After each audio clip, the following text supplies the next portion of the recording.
My question is that thousands of people dying from earthquakes, to the panel question, thousands of people dying from earthquakes can't be called God's punishment. Why is it that a person being saved from under the rubble days later is almost invariably called a miracle? It's probably the stupidest thing the human race does, is to look for patterns in this way and say, when a baby falls out of a high-rise building and bounces on the grass below, that must be God. And when millions of children die every day for the lack of pure drinking water and just die of diarrhea in a banal manner, that's because God moves in a mysterious way or isn't involved at all. So I think we're off to a racing start, ladies and gentlemen. On the key question, anyway. Natural disasters happen, and an omnipotent God lets them happen for those of us who believe in God. Several leaders of the Christian church, as you know, said about the last tsunami that it was a punishment. In Britain, several of them said it was a punishment for homosexuality. It used to be said that earthquakes were a punishment for sodomy. Since we're doing sodomy in the Lash, I thought I might as well bring this up. Oddly enough, the San Francisco earthquake only hit when San Francisco was famous for other things. When New Orleans got flooded, the only bits that didn't get flooded were the red light district. Okay? So anyone who says they know God's mind in this had better not mind looking a bit foolish. Or, which you obviously don't, or had better say, take responsibility and say, yes, by letting it happen, God must in some way wish it to. Christopher Hitchens obviously has got a lot of attention from our audience, and here's a question aimed directly at him. Oh dear. It's from Jessica Langrel. Just another one to Mr. Hitchens. You typically stereotype religious people as dogmatic and fundamentalists. No, I don't. How is this when people who listen to you feel as if you're the one being dogmatic and fundamentalist in your evangelical pursuit to convert the world to atheism? Well, I would have expected more applause for a cheap point like that. That's more like it. Now, that's more like what I call applause. I will have to, Tony, put myself in the safekeeping of your audience tonight, here, physically, and those who are watching, and ask them if they really think that's what I do or what I'm like. And that the reason the questions come to me, all of them so far, is not just because of my sexual charisma. But if it was that all this, this description of me is dogmatic and my only description of others as being dogmatic was true, then I wouldn't be able to correct it in the time of this show. We have one last question. It comes from Pam Collicott. Many non-believers facing death change their minds about religion. Is that fear or comfort? OK, we're going to have quick answers from everybody. Frank Brennan. It's often both.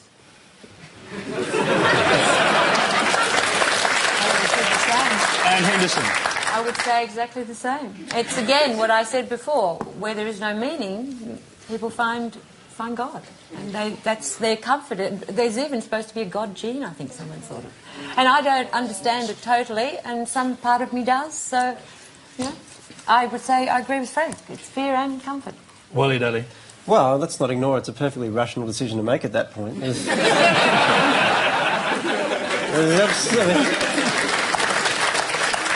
When you're on your deathbed, there's absolutely no point not believing in God at that point. Because you might be right. You may as well jump on a team that, if it's wrong, who cares? I would say God knows. I mean, you know, unless you're from a team that, you know, dies repeatedly. When Voltaire was dying, a priest came and said, you should renounce the devil, and he said, this is no time to be making enemies. But it's a religious falsification that people like myself scream for a priest at the end. David Hume very famously didn't and was witnessed by James Boswell not doing so. Most of us go to our ends with dignity. If we don't, and if it is the wish for fear or comfort, then both of these things are equally delusory, as religion is itself. But I think one of the strengths of your book is that you do concede that religion is ineradicable. So, given that reality, I mean, I come back to the point, why not drop the bagging and smearing, and let's say the solvent is respectful public discourse. We judge things by their fruits, and if there be arguments which are put which are misconceived, then we talk that out. Okay, hang on. Father, you're the soul of charity, but I mean, who's been bagging and smearing? And you've said that twice now. As if you're sitting there our only protection against a wave of smearing and bashing. I thought that if, as long as we have a civil conversation, we don't have to keep on saying that that's what we're doing. Frank just talked about homosexuality as if the church had never condemned it as a mortal sin. Yes. Yes. I mean, it's extraordinary. I would not know that you were a member of the Society of Jesus, except that it was a very Jesuitical point you were making. and concealed your main one. And I'm sorry, well, it is the same. Islam says the same. You cannot be a good Muslim and publicly be a homosexual. Why don't you, given the wonderful freedom of a secular conversation, where no one's going to say anything about your right to say it, why don't you say what you actually think? How about that? Okay, yes, and then I'd like to hear from Frank. Can I just say that what I find interesting about your book, Christopher, is that everyone's the same, and yet we're all violently different. And if you are a cultural Catholic, as I am, I don't listen to what the Pope says every day and take my guide from him. My mother, who's 84, says she had a Vatican bypass 30 years ago. You know, it isn't like you see. Maybe because you're not a believer, you don't understand that Sounds like progress of a kind. No, but she converted from a completely non-believing family when she was about 20. But the thing is that religion is so manifestly pluralist as well. I mean, there's so many different ways in which people see God. And even within the Catholic Church, there's violently different ways in which people practice their faith. Did you say and violently? The idea... I missed that. You did say violently. Well, violence. I agree mean with you. I agree with you on all that you say about violence among religion, and that's the point. I like the old Greeks and the Romans. You had a god of war and a god of peace, and you had different kind of gods. I like that. But the idea that we're all following the Pope, I think, is a bit misguided. Okay, Either Roman Catholic or not, you can be tons of kinds of Catholic. Oh, you'd be surprised. There are 5 popes I know about. There's a Coptic pope, there's an Eastern pope. No, all right. Well, I'm talking about the one in Rome. Not accepting the authority of the Holy Father. I leave it to this father, but I mean, I think that's not... I think since about 1969... People who take their faith a la carte and cafeteria style don't impress me very much on the points of principle and conviction that we're supposed to be talking about. If Catholics were following the Pope, they'd all have 10 children. They don't. Well, Frank Brennan, that's a start too. Can I hear Frank Brennan on progress of a kind? The fundamental point that Christopher Hitchens made, which is how can you say something which is clearly against the teachings of your church, clearly against the teachings of the Pope? I haven't said anything clearly against teaching my church or against my Pope. I have drawn a distinction. So, but hang on a sec. Is homosexuality a sin or otherwise? And if it is a sin, is it the sort of sin that would see you go to hell according to Roman Catholicism? No, homosexuality is not a sin. It's a disposition. If you want to argue about whether particular homosexual acts are appropriate for an individual in a moral context, that would require a pastoral discussion with that individual. What we were discussing previously was what should be the law in a civil society such as Australia, where you have people of different religious convictions. And the question was whether or not there should be same-sex marriage.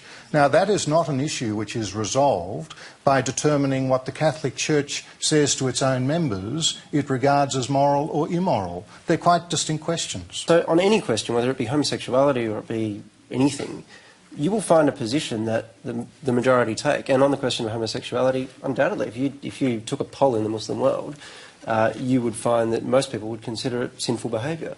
But if you took... Dodging it. It's not what Muslims think, it's what Islam teaches. Yep. What God is not so important, but what God, that idea of God, leads people to do.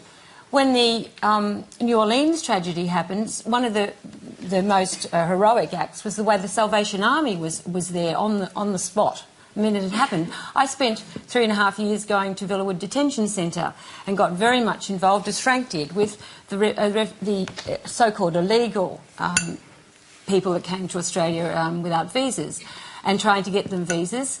When I went to the Yard, which was a very unpleasant place to be in every week, it wasn't the Fabian Society or the Pacifist Society that was there helping people, but invariably it was older nuns, people who had some connection with the Anglican Church. We sat down, people who believed in Islam, people who believed in Christ, people who believed in anything you could think of, and we were all kind of in the same boat together. But it was interesting how it was those that had some faith who had the time too, no doubt, who were there helping. And to me it's... Was this a private institution? Well, private what institution? The one you were visiting was... I was visiting a detention centre run by the government. People who came to us, or still, it was a policy brought in by the Labor government and continued under the Liberal government and continues to this day. Now we take people to Christmas Island, which and is off I'm the going coast. to interrupt you and for a moment, and sorry, interrupt everyone just for a moment, because we actually have a question that's coming up that actually leads us in a similar direction. My question is to Mr. Hitchens again. How do you account for the good work, specifically regarding the title of your book, Religion Poisoning Everything, the good work done by religious aid organisations overseas in third world and developing countries, as well as locally on our own shores and I'm sure in your country with the homeless and the needy? Christopher.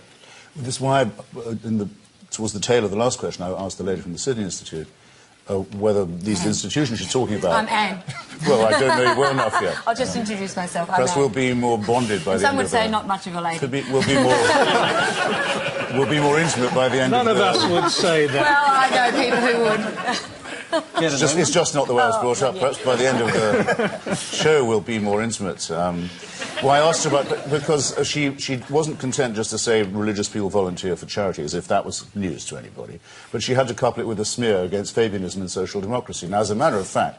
Well, they weren't there, Christopher. That's all I was saying. I'm so sorry to say that without the efforts of Fabianism... But you're good at smears. The efforts of Fabianism... What's wrong with the smear? I'll get to the end of this sentence if it kills you.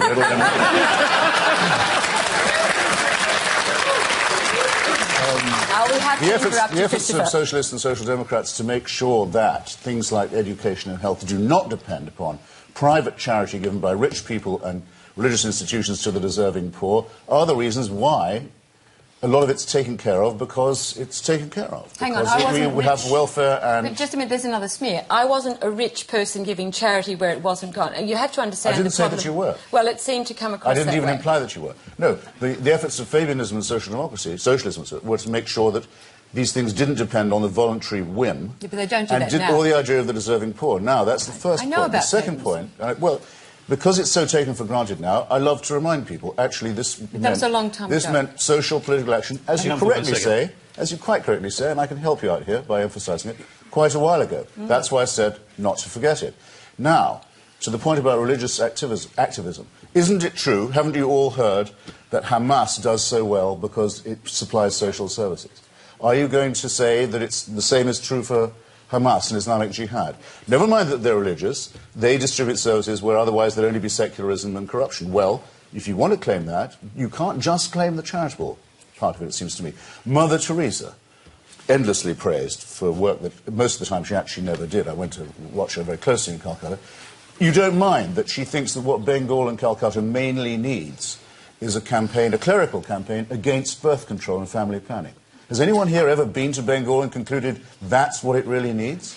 That's what she was really campaigning for, in case you're worried. But never mind. She gives a wonderful impression of being a charitable person. So what Indians need is more missionaries to cure poverty, when everybody knows there's only one cure for poverty, which is the empowerment of women, which means giving them some control over their reproduction.